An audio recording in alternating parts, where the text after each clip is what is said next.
What is going on, everybody? Brian here for Apocaflix Movies, and we are here for another episode of Nerd Nation, where we are going to be talking a little Batman v Superman after the 4-year anniversary that just happened. But I'm not here by myself. I am joined today by my two co-hosts, which is Gio Ramos and Keith Barnes. How are you doing, guys? Excellent. Doing good, doing good. How you doing, Gio? Ready to go? I'm ready. Let's go. So, like I said earlier, we are here to talk a little Batman v Superman. It has been 4 years since that movie hit theaters.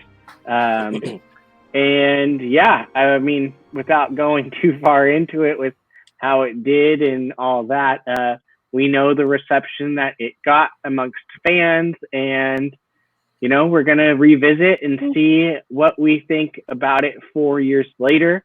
But how we're going to start this out is we are going to talk about the time when it came out. So we're going to revisit 4 years ago and talk about what it was like when this movie came out. Now, for me, I actually don't remember going to see this movie. I know it's funny because I can usually remember where and when I saw a movie. I would have had to be in Sacramento because I've been here for 7 years, but I don't remember seeing it. And I honestly want to say it might have been at the Dome theaters, if those were still around. But it's not. So I can't remember it. Who I went with, nothing. I don't think I was friends with you guys yet. So yeah, this was pre me Apocaflix. But yeah, Gio, what about you? What can you remember your experience? Yeah, I went to the Sacramento IMAX Esquire Theater to watch this. IMAX, the most highest definition possible, because at the time this was the biggest movie yet. It's Batman versus Superman, and so I wanted to watch it on the biggest screen possible. I ended up watching it theatrically about 10 times. Oh my gosh. 10 times. I couldn't believe it myself, but I was just so drawn to this movie. 9 times too many. It was okay. We'll get to that. Okay, shots fired. Let's go.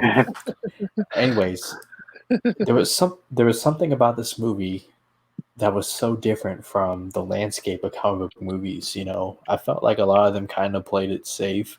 You know, played by a certain set of rules, but this one did not. And yes, it's a little bit stuffed, given what Warner Brothers wanted, and they wanted to catch up to Marvel really badly. But in every one of my viewings, we'll get to that. But I remember exactly where I was. I remember the first time I saw it, I got out of the theater. I knew I liked it. I didn't know if I loved it. And then in the time since, I figured that answer out. Fair enough. So at the time, we didn't know what the grand scheme was of this whole 5-arc picture, that movie that Zack Snyder had planned out. But I mean, for me, Ben Affleck as Batman worked. Henry Cavill as Superman was just as good. Seeing the Holy Trinity on screen for the first time was spectacular. And I'll just leave it at that. Okay, Keith? Well, the movie made a lot of money. I mean, didn't do as well as it. 873 something. 73. Yeah. So it should have been minimum 1.5 billion. Should have been, if it had been better received. if do you remember he was allowed to release his original cut? Do you remember where and when? But yeah, you saw it? So I just was thinking. I think that the Ardent theaters were closed. They were remodeling. I remember they left it open just long enough for The Force Awakens, because we saw that there, me and the kids. And I think they closed right after that run. They were closed all the way up till Rogue One. They opened back up for Rogue One. I remember that. So, and the reason I say that is because that's where I would have gone, because I've always gone to Ardent to see movies for the most part. I actually went to Natomas, Regal Cinemas in Natomas to see this. And if you live in the Sacramento area, you know that's not a great place to go see movies, especially big ones like this. A lot of young people running around talking. It's one of those theaters where there's a lot of chatter amongst a lot of riffraff. So it's not a great experience to see this movie. There's some kids running around.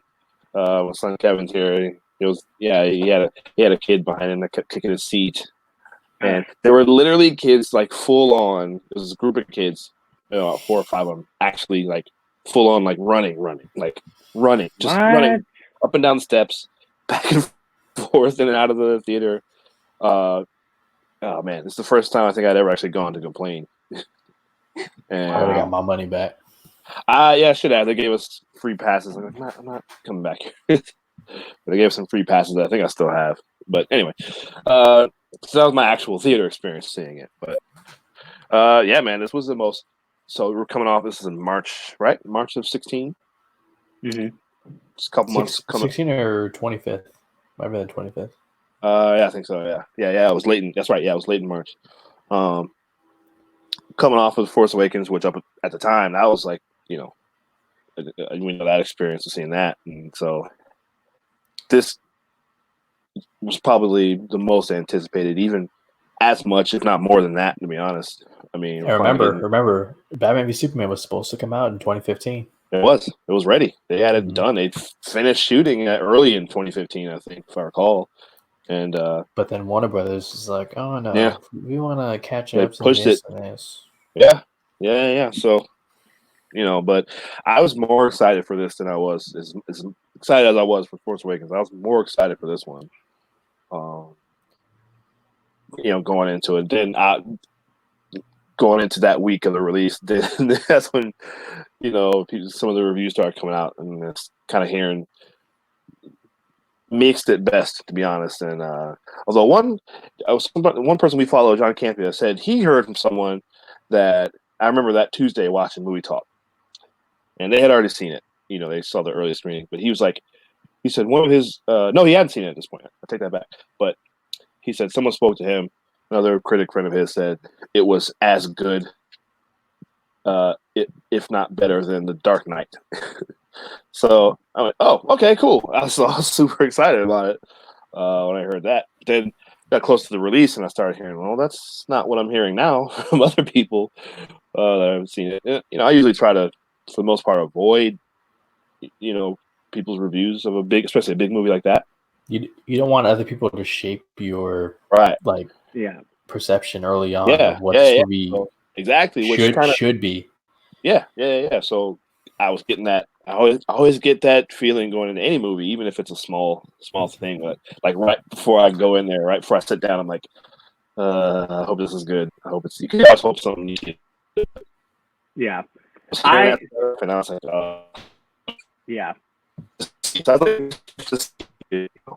I like Mansfield. That's been divisive for 3 years. So I want to be like sometimes some people don't. And maybe like I said, I like that kind of filmmaker. So see, and we'll get to it. How I feel about it, but yeah. So for me, I don't, like I said, I don't remember seeing it in theaters.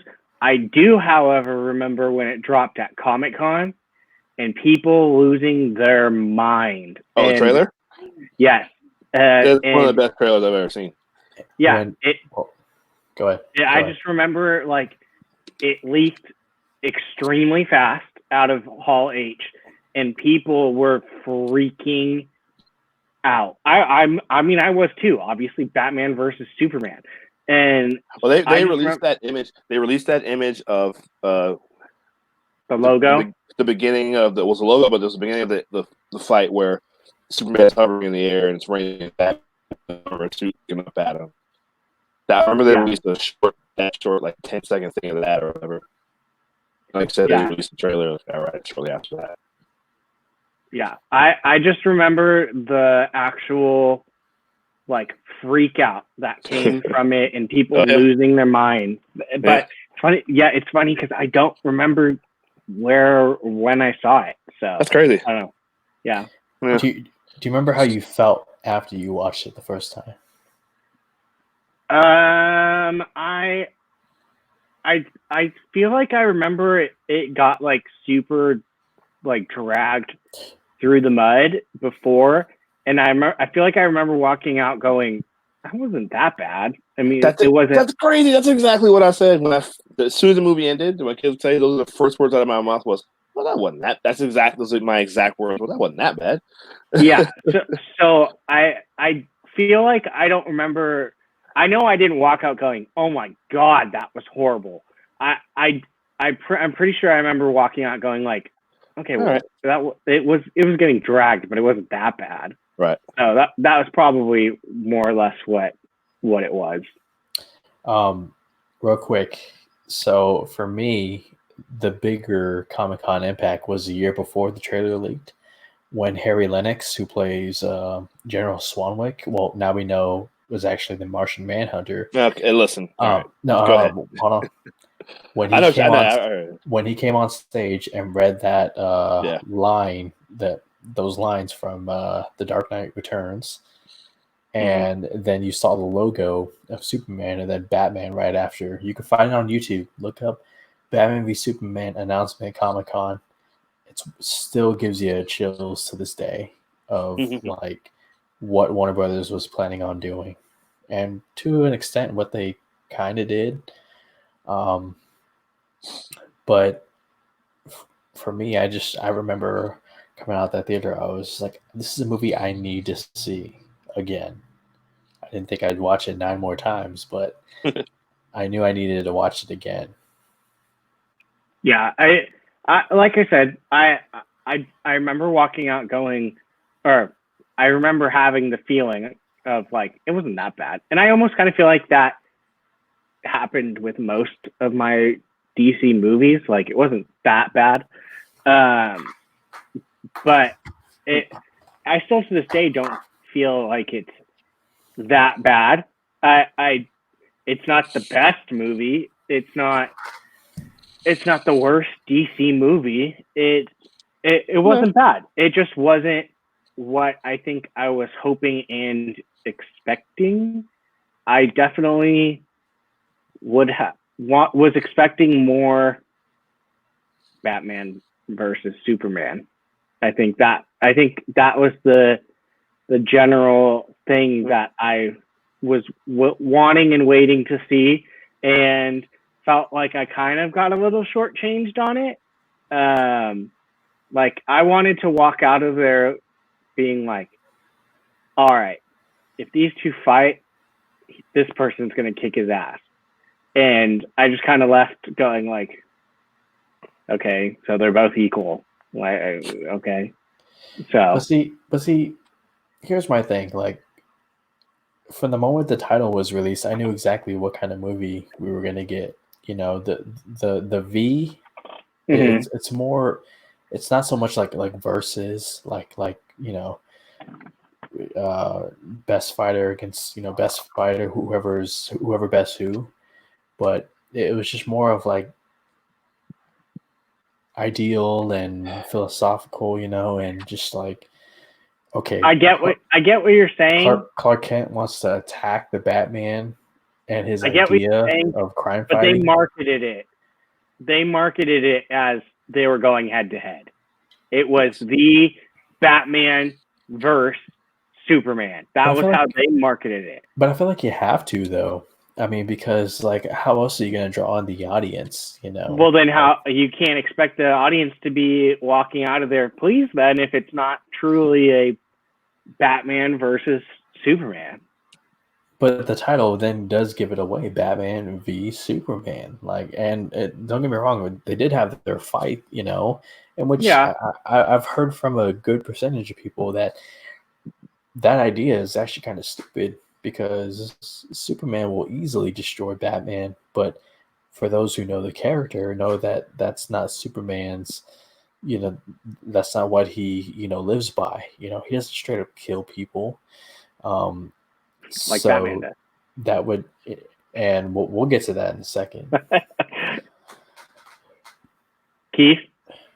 All right, so you guys are tapping right into the very thing that's wrong with this is that, okay, yes, battle of ideology, which is a thing. It's been a thing throughout the history of those two characters as long as they've been interacting. But it's too soon. It's too soon. It's too soon for if you're going to make it a battle of ideology. Then this Batman v Superman should have been 4 movies in then. Yeah. To establish who and what these two characters in this universe are. We didn't get that. It's the second movie. It was I was going to say it was the second one, right? Second movie, and they cram in Batman v Superman. They cram in Death of Superman. It's the Dark Knight Returns. It's Death of Superman. It's a bunch of different stories all crammed in one. Death of Wonder Superman Woman. right away, second movie in, and they're already going Death of Superman. But the whole thing of ideology. But this movie, like I said, I just watched it, and it's tough for me to watch either version. It doesn't matter because for me, what happened with me was right after it, I was like, okay, well, it wasn't that bad. But then I would start to talk about it with people. And as I was describing it, it was like, okay, no, that wasn't good. And then this wasn't good. And then this happened. Well, yeah, I hated this part. And then this happened and I hated that. And then this happened and I hated that. Yeah, maybe I don't like this movie. That's the more I would talk about it, the more I would point out stuff that, it turns out I didn't really like. From a technical standpoint, I was fresh coming off of film school when I saw this. So I was like, dude, the editing in this movie is insane to me. It drives me crazy. It feels like just a montage of scenes. The scenes don't really blend together from scene to scene. There's a lot of just, okay, one thing happens, and it just cuts to the character somewhere else, and then it cuts to all of a sudden the person is somewhere else, and then there's another thing happening here, and it just feels like a whole. It's just feels like a collection of scenes of things happening rather than just a better blended and composited story, streamlined story that goes from here to here to here. We're following a bunch of people doing a bunch of things. And the example I'll use, Superman is watching the news. Everyone's, is watching the news. Everybody's bagging on him. All of a sudden, it's not Superman, excuse me, Clark. It's Clark Kent. He's watching news. All of a sudden, he's in his Superman suit back in Smallville talking to his mom. And like there was it just comes right into the middle of this conversation of her telling him, hey, you're, that whole thing, it's in the trailer, be their savior or be their hero or be none of it. You don't know this world is saying. It's like, well, hold on. First of all, that's wrong. That's not what the Kents teach him at all. At least traditionally in the comics. I know it's a movie and it's a different version of that character, but I just, that drove me nuts seeing that. But then it's just like, well, wait a minute. We didn't see him dealing with that. We saw him watching the news and watching everything. All of a sudden, he's in his Superman outfit and talking to his mom back in Smallville. Like he was just in Metropolis 10 seconds ago. And it's just like, and then the next scene is it's something else. And it's just the whole movie is just a lot of that leading up to the fight, which takes forever to get to as well. But there was the Ultimate version does do a better job. Agreed. A better job of establishing what it is that Clark is actually bothered by. You get a lot more Clark Kent than the Ultimate cut. It's more. You get a lot more. It's better than what was released. I'm not going to say. I agree. I agree with you. Whether it's good or not, it's still kind of up in the air, to be honest. But it's better. Certainly more watchable than the theatrical version. But the opening of the movie is brilliant. I will say. I love the flashback, the jumping back to get to that. Bruce Wayne's perspective during the events of Man of Steel. I think that's excellent. And so when that happened, I was in. I was like, oh, okay, that's great. This is one of the best openings of any comic book movie I've ever seen. That was just very well done. But then it just kind of loses its way, in my opinion, after that. Yeah, I agree. The Ultimate Cut did definitely help me like the movie more than first viewing, because I remember watching it and going, oh, that was pretty good. like after the ultimate cut, but I feel like most people felt that way, and that's why that's what should have been in theaters. Like, if you're gonna like it's like if they are gonna show screenings or stuff, maybe they should have done a screening of both and just said which one do you guys like better? Because Maybe. almost go ahead. I agree. Yeah, 100%. Yeah. You know, it's what I don't know that they knew really had a clear direction. You know, real clear direction what they wanted. Who knows? Because it's been so scatterbrained ever since, and there's so many different stories and things about. Well, this is what this person wanted. This is what this person wanted. All the actors tell different what was supposed to happen. I just saw a thing. I literally saw Jesse Eisenberg a couple days ago said he was only given 90 minutes to read the script or whatever like that. And the whole thing, it seemed to be a bit of a mess, and I think the final product really kind of showed that. And the fact that they had to release an ultimate cut because people didn't like the fact version, that tells you everything right there. You know, it's just, I don't know. Mr. Ramos, thoughts? Okay, first, that intro of Batman v Superman, where we see Bruce Wayne parents get killed. Incredible. Genius. I'll tell you why it's genius. Because, yes, Snyder was fully aware that we had seen this origin story at least 3 times, right? With a little bit with Bale. Well, a whole scene dedicated for Christian Bale. And then with a whole opening act. Michael Keaton. And then a little bit with Val Kilmer as well and George Clooney. So we were well accustomed to Bruce Wayne's origins. But what this one did was the same way that the Incredible Hulk 2008 Marvel second produced film, you know, kind of streamlined through it, you know. They didn't take their time. Opening credits, man. They didn't even dedicate 10 minutes to this. And they presented the death in a way that you had never seen before. I'm talking about shots of like the pistol with the pearls around the pistol, and when the pistol goes off, the pearls break. Like for me, that's symbolic. That's art right there. That's tragedy without seeing it, like in the most disturbing way possible. It was very stylized. Yes, absolutely. Yeah, absolutely. And Jeffrey Dean Morgan and who's that girl from The Walking Dead? They're both Laura Cohen. Laura Cohen. Great job. I believe it. They weren't asked a lot, but they delivered. Where I will disagree with you, Keith, as far as the too soon goes, they decided, because this was about 3 years after The Dark Knight Rises, right? 3 or 4 years after. Yeah. They decided to go with a Batman who was veteran, 20 years into his crime fighting. And they went with that because they knew that the audience was already familiar with Batman, being X amount of years since Dark Knight Rises. So they know Batman. They know what he stands for, this and that. And so to go with a veteran age Batman, I feel like if you would have just started over and just took your time again, I don't know if you get the same impact as a veteran Bruce Wayne played incredibly by Ben Affleck, who has fought crime for 20 years, and then all of a sudden, maybe he realized it then or at some point before, it doesn't matter.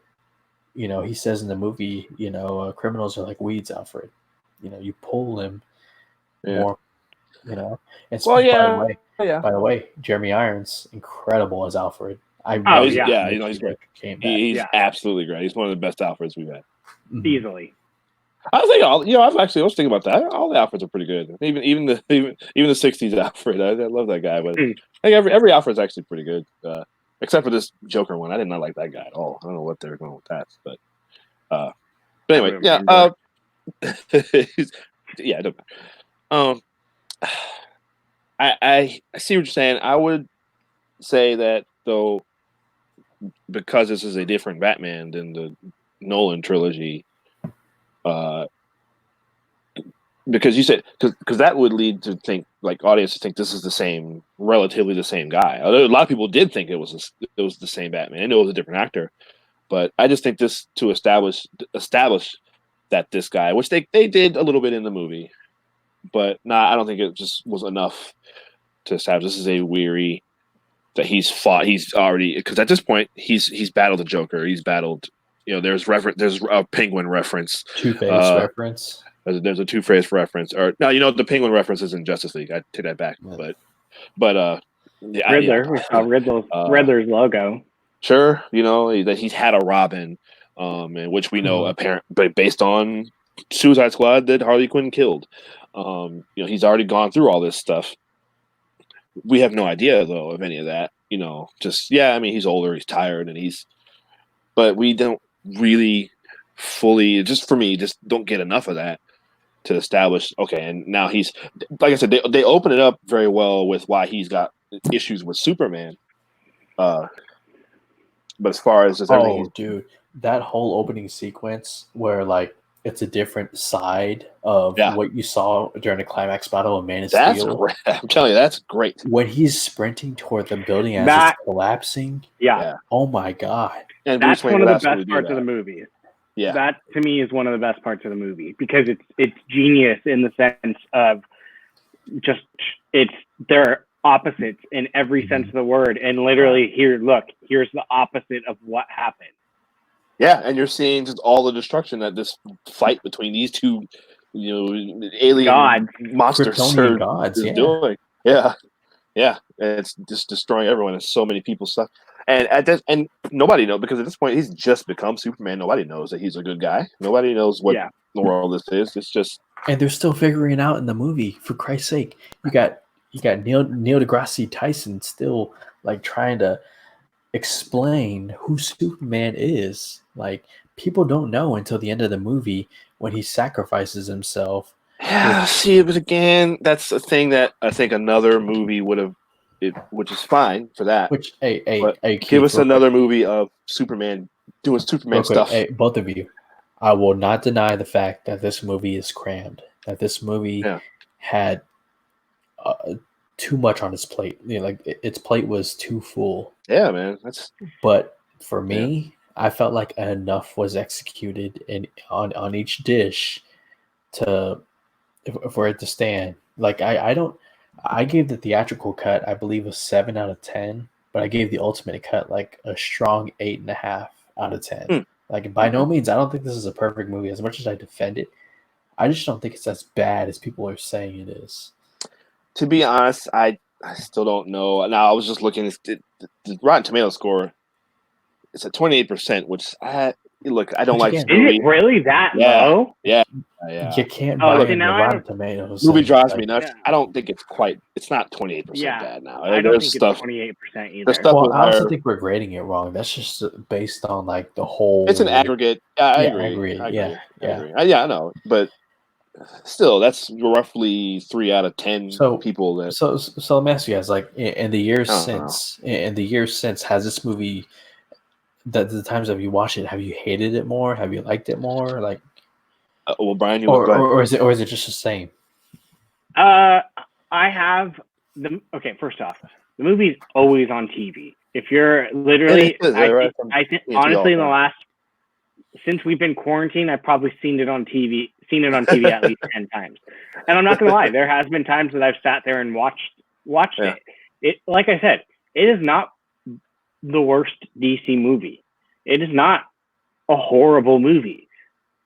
I mean, to be honest, if there are some cases where I'll be like, okay, I'll watch this, and it's just a matter of, like we've been saying, it sucks because they tried to put so much into this movie in one shot. I mean, we didn't even mention the fact that Wonder Woman was introduced in this movie. Like, on top of all of this, now you're going to introduce Wonder Woman. Like, I get her. It worked out. I get her role, but it's just like, holy. A lot of people didn't like it. There were a lot of people that didn't like it, which I thought she was good.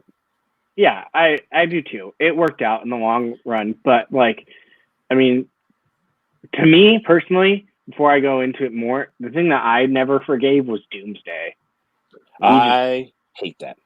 Yeah. I remember hearing from Humberto Gonzalez that he was going to be in it. It's whatever Doomsday is. And I went, no, I don't like that at all. Yeah. At all.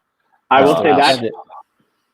Okay. I will say, though, hate that is probably the one thing to this day that I know from walking out the theater till now that I've never been like, that got better. That has always stuck with me that sucked. And so I for didn't me, like it. See, for me, that's a thing that every time I watch it, it makes me angry, and I watch that. I hate that so much. That's to me, that's the worst thing that they did to this movie. Was added 100% agree. I'll tell you. And doing Death of Superman. I'll tell you why it works for me. Because they manage again. Doomsday is a character who there's not a lot of depth in him, right? He's just a creature. No, not at all. He's just a creature made to kill Superman. Yeah, to kill Superman, right? He can't talk. You can't sympathize like you can on Loki or somebody else. Except on Smallville, where it's Sam Witwer and he can like talk and have relationships. And... Well, okay. So, anyways, so they decided, okay, we need to somehow put this memorable villain. Because you can't do much with him. He's not a Hulk. He doesn't have that human side. He doesn't have anything that a human can relate to. That's what makes a great villain. Somebody who you can relate to. You can't relate to Doomsday on any level, not once. But then with why Batman is he Superman, in this movie? Okay, I'll tell you why. Because General Zod. Why is he in? Oh, okay. Because humans, you know damn well if this was in real life, humans would. I want to take some of General Zod's DNA or this, see what we can do with it. You don't think there's scientists out there who don't want to do that kind of stuff? There is. And for me, Doomsday became so much more than just a character who just kills and nothing. It became General Zod. It continued his fall past death. Like, this is a guy who wanted to protect Krypton, who was programmed, bred, born, raised to do only one thing, and that's to protect his race. He failed at that. And then not only that didn't end after he died, and then what was left of him was used experimentally by people who had no business touching Krypton technology, Krypton DNA. And then they go and create this monster and they say the word Doomsday. And for me, just connecting General Zod to a character that you can't relate to at all of a sudden I'm relating to Doomsday because General Zod, because he was a guy that in Man of Steel I was kind of understanding. That's what made General Zod, Michael Shannon's General Zod, so great, was that I could understand him a little bit. But to look at Doomsday in a different way, like this is not your comic book Doomsday. This is General Zod turned into a monster by people who had no business in any dealing with any of that stuff, Lex Luthor, and they managed they managed to get me to care a little bit more about Doomsday. Because see, I get what you're saying. I feel like that could have been its own movie. That literally could have been its own movie. To make that Man of Steel too. It could have been Man of Steel too. Exactly. And I go back to saying there was an article, and I wrote about it on our WordPress blog. Warner Brothers was all in on Man of Steel 2 until during a meeting somebody said Batman, and then they were like, "Oh wait, we want to put Batman and Superman together." See, that's the kind of impulsive thing that, because he's supposed to be in Man of Steel, right? They were supposed to deliver a thing of kryptonite to Bruce Wayne's house or whatever, which wouldn't have made any sense. But see, that's what I mean. I always had this theory just with myself that I think that Zack Snyder wanted to make a Batman movie, and this is in my head. This is how it played out. Judging how Affleck's Batman came out in that warehouse fight scene, I think he would have made a great Batman movie. But I agree. I think he would have. I think he loves Batman more than he loves Superman. Oh yeah. I think that and like you say, the way that Batman turned out and all most of the better action beats were with him. Excuse me. I think he wanted to make a Batman movie, and they just come off the Dark Knight trilogy. So like, look, do the Superman movie for us, then we'll let you do Batman. That's just in my head. That's how I think it played out. But crap, no, that's not based on anything. That's just me. Right. Your opinion, But your guess. yeah. But I see my problem with that though, Gio, and like Brian just said, that's another story. Then that this is supposed to be, none of that has anything to do with Batman v Superman, you know, and why they're fighting. You know, the Lex Luthor thing, we can talk about him maybe. Well, you did need Just a creature, or somebody to bring them together. To unite. Like, sure. One thing, hey, say what you will about Doomsday.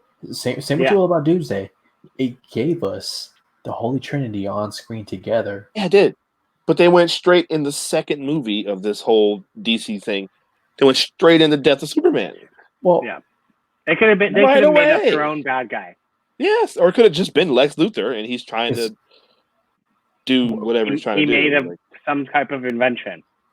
Like, you didn't need Doomsday at all. The whole idea of him kidnapping Martha Kent, and all right, you go fight Batman, and then I'll, you know, like that alone. Okay, that's motivation enough. Yeah, and I agree. Which I didn't mind Batman killing, because had he failed at saving Martha Kent, he would have. Superman would have lost his mind. Would he have not? Okay. Would he have not? Sure. Yeah, absolutely. But all right, look. For the most part, I don't mind the whole Batman killing thing. I saw the thing you put it on in the text chat. I think that's reading way too into. I think why Batman's killing. Like, you can't attribute stuff from the Dark Knight trilogy to this Batman because they're totally different. You know, why do we fall? Why that's not this guy at all. You know, there is a little bit of that with Alfred. He does allude to how this Batman Bruce Wayne has fallen from what he used to be, but again, it wasn't enough, and we didn't get any of whatever it was he used to be. We didn't get any of that. All we know is this Batman is a remorseless killer, which the scenes looked cool, and the warehouse fight is awesome, and I didn't mind that because it looked cool. I don't think it went it's certainly, as far as Zack Snyder goes, I don't think it went any deeper than that. I think he just thought there was some cool scenes. It's because of the first scene. The Batmobile with machine guns shooting everybody, which every Batmobile has machine guns. It's fine. He threw a guy into the wall and shattered his brain. Yes. Wait a minute. Right. Are we talking about having a problem with superheroes killing? Because no, we're just saying that Zack Snyder went full like. I know. I was prepared for you to bring that. Then yes, it's because it's a different Batman. I know that. It's not. And again, I'm not complaining about it. Would you give us more of a reason why this Batman is like this? Because every version of Batman, one of the core things about him is that he doesn't kill. The first scene. Okay, think about the first scene. Bruce Wayne. He had fought crime for 20 years. Right. All of a sudden, he's going to Metropolis, and he sees destruction all around him. He looks at the sky, and he sees a guy flying, fighting another guy who was flying. Sure. How does that make you feel? You just did 20 years of crime fighting with probably a few years left more. Wait a minute. Now we got, superpower beings flying in the sky. And what does Alfred say in the middle of the movie? Not in the middle, but towards the end of the first act. He said that's how it starts. The fever, the rage, the feeling of powerlessness that turns good men cruel. This was not the same Batman that we got. I would argue he was more Batman at the end of the movie than he was at the beginning of the movie. He definitely went through a change, but we didn't. So you're saying that he started killing in this movie? I'm saying that he started using brutal tactics because he was feeling powerless, because all of a sudden he's not dealing with criminal, crime lord, drug lords at the Riddlers, Penguins, Two-Faces, or whatnot. All of a sudden it's Superman, General Zod, and all these beings that he did not know existed. And now, but he's been doing those brutal tactics. That's one of the reasons Clark Kent was investigating him. He was saying the Gotham Bat is in the beginning of the movie, judge, jury, executioner. Like, it shows that opening scene in Metropolis, but then it fast forwards to 18 months later. So yeah, in the 18 months he was doing brutal tactics. Oh, okay, maybe that's possible.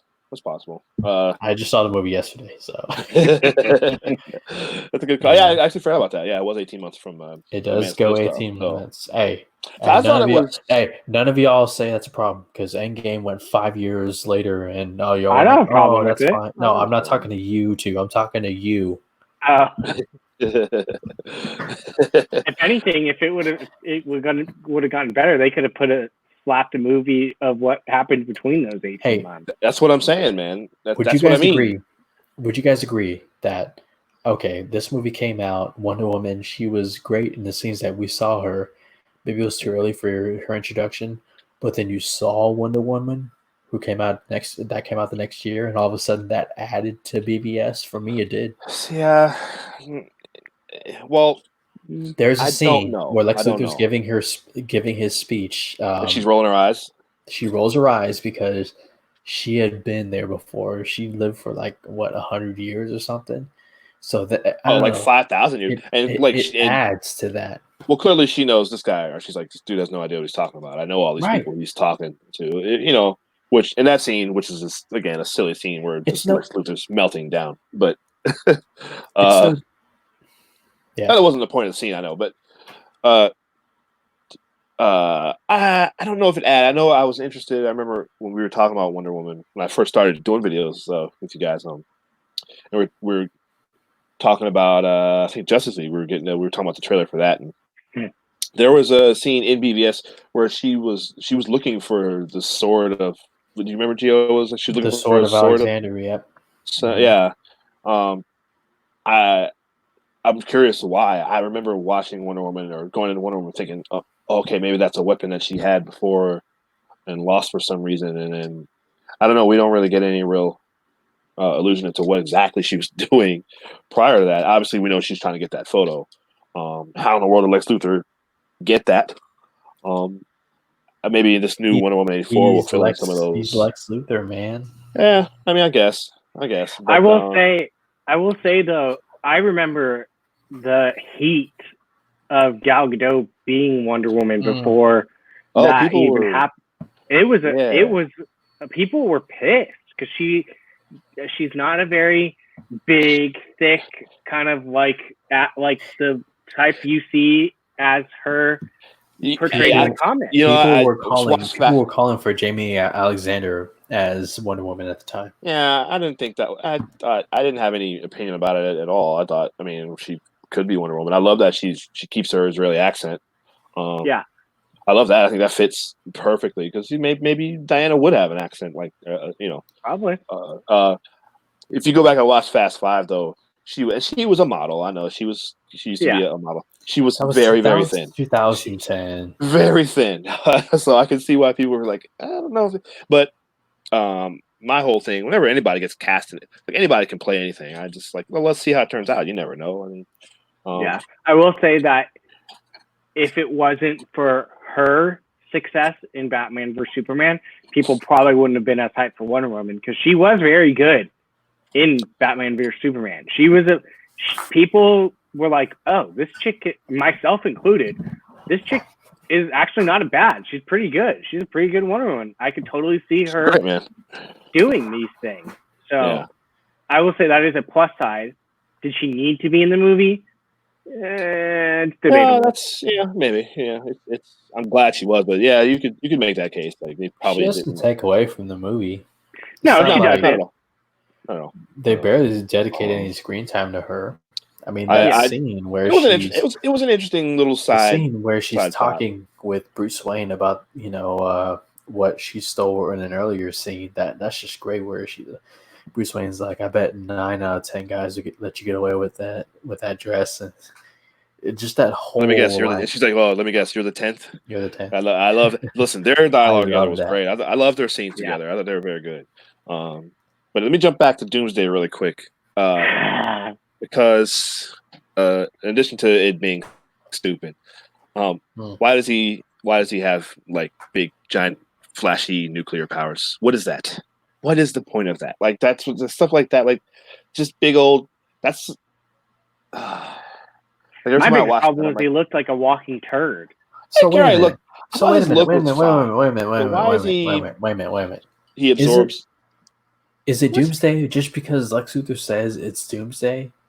Think about Iron Man 3 when he said, "Oh, I'm the Mandarin, this and that," or we're the 10 Rings. That was fake. People don't have a problem with it, but and Shang-Chi and the 10 Rings are coming out. Problem with it. People did have a huge problem with that. People were pissed about. No. I'm talking about today. They're like, "Oh, it's forgiven. It's water under the bridge. It's probably because he looked like crap." Not me. He literally looked horrible. Who did? The difference. How is Doomsday supposed to look? You can't tell me that Doomsday looked anything like the comic books. I think he did. I thought he did. Toward his final version, right before Superman goes and stabs him, when he has all the rocks coming out of his grew into the big spiky, kind of more classic looking Doomsday. That was more Doomsday. Yeah, I didn't have a problem with his look. I mean, just how is Doomsday? It's not like you get an Oscar-nominated hair and makeup for Doomsday or something. Come on, guys. He looks like to me. He looks like. Oh, go ahead. I was just saying he looked like a cheap version of Abomination to me from Marvel. No, I can see that. I can see that. I don't care about this look. I'm just wondering, why does he have all these insane exploding powers or flashing all this? He absorbs energy and then explode. What even is that? Like, how do we know he's the real Doomsday? Because it could be an Iron Man 3 coincidence. They wasted it. We'll never know. We'll never know. Yeah, we won't. I mean, it's all irrelevant by now. But the difference with Iron Man 3 is they've gone back. They said it at the time. That's not the real Mandarin. The real Mandarin is still out there. No, they said that after the movie and after all the bad press. That's what I mean. No, they said it. Remember those one-shots that they were releasing on all the Blu-rays? Snyder don't need no one-shots. Snyder don't need that. He said, you don't like it? That would actually help because people were watching those and people actually would to fill in some of those blanks. Like that was planned. None of this was. I'm getting the vibe that in the years since Batman v Superman released, you guys weren't so high on it. For me, I took something away every time I saw it. Even last night, I took something away from the movie. Like, it's such a deep movie, and yes, there's a lot going on, but I feel like, again, every time you watch it, whether it's once a year, once every 3 years, or whatever, you're always going to take something away from it. Yeah, I mean, I'm never going to say it's a horrible movie. It is what it is. Like I said, it's on TV all the time, and if there's nothing else on, I'll put that on. I have no problem watching it, and that's probably how I'll feel moving forward. Is there going to be probably another version of this before I die? Probably, but until then, like, it is what it was, and I mean, I take it for what it is. Would I hate it in the future? Probably not. Did that extended cut help it? Abso-freaking-lutely. Without that extended cut, I probably would have still been like, it was okay. But the extended cut made it better for me. So for me, going in the future, like, I appreciate it for what it was. Would I like to see someone come and probably do another version of it? Yeah, definitely. So yeah, that's me. I've never. This is one of those movies where this is the first time I've watched the movie, and I wish I could just deconstruct it and just move some stuff around, rewrite, re-edit a few things. Like I watch the movie and think, all right, because I know how filmmaking is hard. It doesn't even a bad movie, like, you don't set out to like make a movie bad. Like, everyone's trying. Whether it turns out good or not, who knows? But they're trying, right? So yeah, look, the effort. I appreciate the effort. This is a movie where I just wish Chris Terrio, writer, and I'm gonna get back to him in a second, because last big movie he just wrote that came out from Lucasfilm reminds me of this. I had the same feeling come out of Rise of Skywalker as I did with this. Like this, what a mess! Like, and you can just tell the similarities for me are just staggering. Like wow, that's one of the first things I thought. I saw Rise of Skywalker. I'm like, this is the Star Wars Batman v Superman for me. And see now, Brian, it wasn't The Last Jedi. No, I don't mind The Last Jedi. I said that. I'm somebody I don't mind it. I don't want to turn this into a Star Wars thing, but Yeah, I know. you know, Brian, you're the Geo for Rise of Skywalker. You're the you and Jake, and you guys are. I like the movie. It's BVS for you guys, Rise of Skywalker. I like And, it. I know Geo, you're kind of indifferent about it, but no, but this one, take just to jump in. I know we got to wrap it up soon, but Yeah. the fight itself is just like make a better scenario to where they're actually going to fight. Like they Superman shows up, and it's just a matter of just the two characters just talking, and it'll be over in 10 seconds if they just have a conversation. And I don't like scenarios like that where all it takes, it's just in any movie, where all it takes is a simple conversation between two characters to resolve an issue. Like, there could have been a better scenario or better reason. The ideology thing alone is reason for them to fight. But Superman shows up to the bat signal. All he's got to say is, Bruce, Lex Luthor has my mom. I need you to help me go get her. That's it. Yeah, but you I don't can know. say that about Could've- how many comic book movies, honestly. I could say The that Civil about War every airport movie. scene, would that have even been a scene if you would have said, like something along the lines of I hear you, but the Revelation? difference is though, those two characters, Tony Stark, Steve Rogers, had conversations up until that moment, and we saw they disagreed to the point where they were yelling at each other at different points of the movie. After the Winter Soldier was captured, they're at the facility there. They had that argument there. They had the debate back at the Avengers compound about whether or not to sign the Accords. Like, we didn't get any of that. This is the first time these two characters you had the Lex Luthor party, but they didn't really talk. They just were introduced, and there wasn't It's a any different real kind of film. They had two Avengers films prior to that to Exactly, and figure that's things out and whatnot. Yes, right. This movie did that's not what have I mean that when I luxury, so it had and to. that was a fault. That's So- why. That's my point when I say it was too So- early And for that all was this. the fault. You're grading BVS as if it should have had the same standards, even though that other No, not. film had 10 films before it. I'm not comparing it to that. I'm saying we didn't get enough. They could have written a better scenario for the two of them to go and fight, rather than a scenario that literally anything. I don't know. I'm not a writer, but they needed No, I at mean, least another movie. What's a better scenario than Superman's mom is gonna die if he doesn't kill Superman? They needed another movie. Okay, before so it. then why doesn't he just land and say, Bruce Wayne, yes, I know you're Bruce Wayne. I need your help. Lex Luthor kidnapped my mother. He's going to kill her if you and I don't. We think about that way with every movie. Why doesn't this character do that? Well, why didn't that character do that? Why didn't this character do I'm not that? talking about every movie. I'm It's talking about the this way- movie and this specific scene. But you could make that argument with dozens of other movies before Batman v Superman. Why is this one such a big problem? If we do a video on those, I will. If I find it wrong, I'm specifically talking dozens about of movies prior to Batman v Superman. We walked out or thought about later on, years later, like, well, if he would have did this and this, or he would have said this and that, then yeah, that goes for every movie.